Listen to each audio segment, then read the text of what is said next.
Hi friends, welcome to நம்ம வீட்டு சமையல்.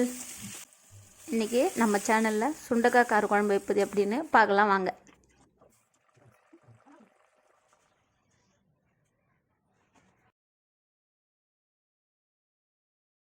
இப்போ நான் சுண்டக்காய் கார குழம்பு வைக்கிறதுக்கு ஒரு பவுலில் பாதி அளவு சுண்டக்காய் எடுத்துருக்கேன். 3 பெரிய வெங்காயம், 2 தக்காளி, கருவேப்பிலை கொஞ்சம், 15 பூண்டு, சின்ன பூண்டு எடுத்துருக்கேன். உங்கள்கிட்ட பெரிய பூண்டு இருந்தால் 5-6 பூண்டு எடுத்துக்கோங்க.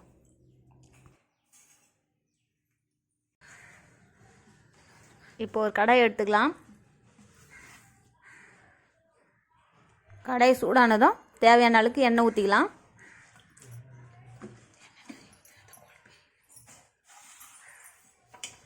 எண்ணெய் சூடானதும் ஒரு ஸ்பூன் கடுகு போட்டுக்கலாம். கடுகு நல்லா பொரிஞ்சு வரட்டும்.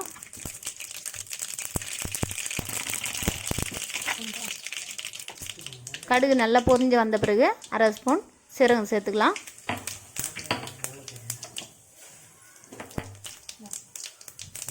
இது கூட 1/2 ஸ்பூன் அளவு வெந்தயம் சேர்த்துக்கலாம்.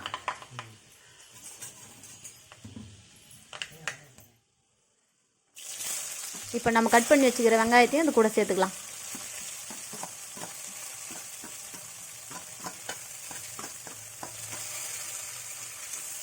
இப்போ வெங்காயத்தை நல்லா வதக்கி எடுத்துக்கலாம்.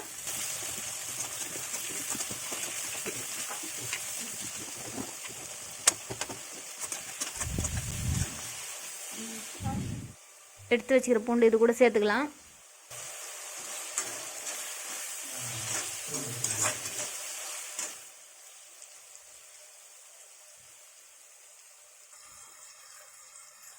இப்போ எடுத்து வச்சுக்கிற கருவேப்பிலையை சேர்த்துட்டு நல்லா வதக்கி விட்டுட்டு 1 நிமிஷம் வெயிட் பண்ணலாம்.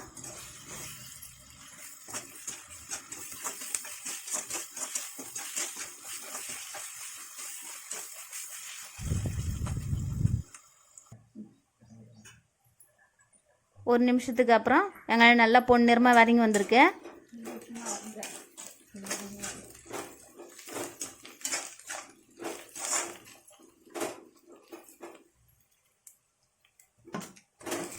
நம்ம எடுத்து வச்சுக்கிற தக்காளியை இது கூட சேர்த்துக்கலாம். இப்போ இதை நல்லா கிளறி விட்டுக்கலாம்.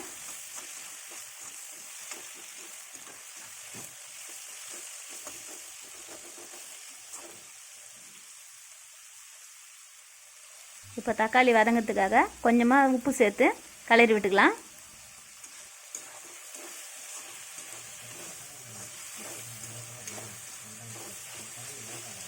ரெண்டு நிமிஷம் வெயிட் பண்ணுங்கள். தக்காளி நல்லா வதங்கட்டும்.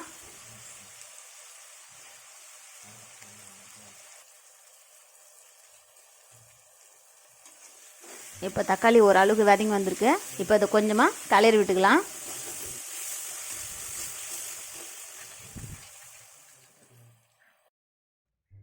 சுண்டக்காய் இது மாதிரி நசுக்கி எடுத்துகிட்டு உள்ளக்கிற விதையெல்லாம் எடுத்துகிட்டு 2-3 தடவை நல்லா தண்ணியில் போட்டு அலசி எடுத்துகிட்டு இது கூட சேர்த்துக்கலாம்.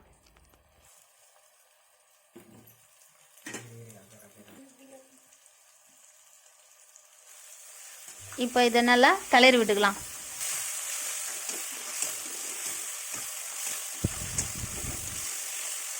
ஒரு நிமிஷம் வெயிட் பண்ணுங்கள். சுண்டக்காய் கொஞ்சம் வேகட்டும்.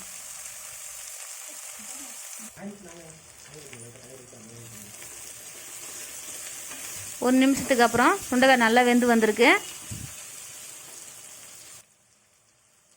இப்போ 1/2 ஸ்பூன் மஞ்சள்தூள் சேர்த்துக்கலாம். கூடவே 2 சிட்டிகை பெருங்காயத்தூள் சேர்த்துக்கலாம்.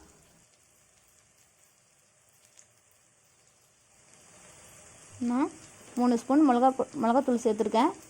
நான் வீட்டில் அரைச்ச மிளகாத்தூள் இருக்குது 3 ஸ்பூன் சேர்த்துருக்கேன். நீங்கள் கடையில் வாங்குறதா இருந்தால் 2 ஸ்பூன் சேர்த்துக்குங்க.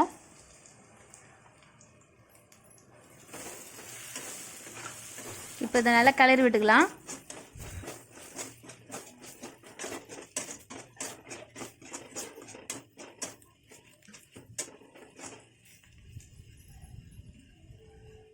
நல்லா கிளறி விட்ட பிறகு நமக்கு தேவையான அளவுக்கு தண்ணி சேர்த்துக்கலாம்.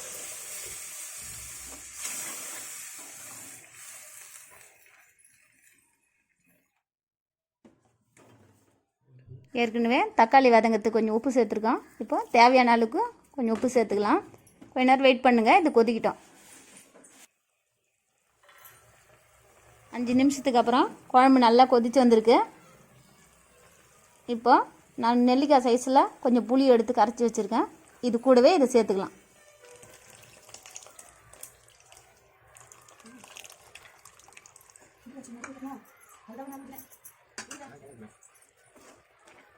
இப்போ இதை லேசாக கிளறி விட்டுக்குங்க. 2 நிமிஷம் வெயிட் பண்ணுங்கள். குழம்பு நல்லா கொதித்து வரட்டும்.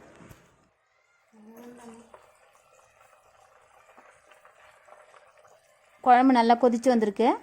இதை நல்லா கிளறி விட்டுக்கலாம். இந்த சமயத்தில் குழம்பு டேஸ்ட் பார்த்துட்டு உப்பு இல்லைன்னா உப்பு சேர்த்துக்கலாம். இந்த சமயத்தில் அடுப்பு ஆஃப் பண்ணிவிட்டு இதை வேறு ஒரு பாத்திரத்தில் மாற்றிக்கலாம்.